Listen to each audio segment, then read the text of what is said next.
I've pretty much grown up in Evergreen, and boy, there's not a day that I don't thank my lucky stars that I get to live here. Here's this beautiful place that really just reflects Evergreen with its views, its privacy.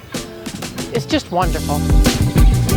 So here, this house is a cedar home, 4 bedrooms. It's big, it's nice, but it's also very inviting and comfortable.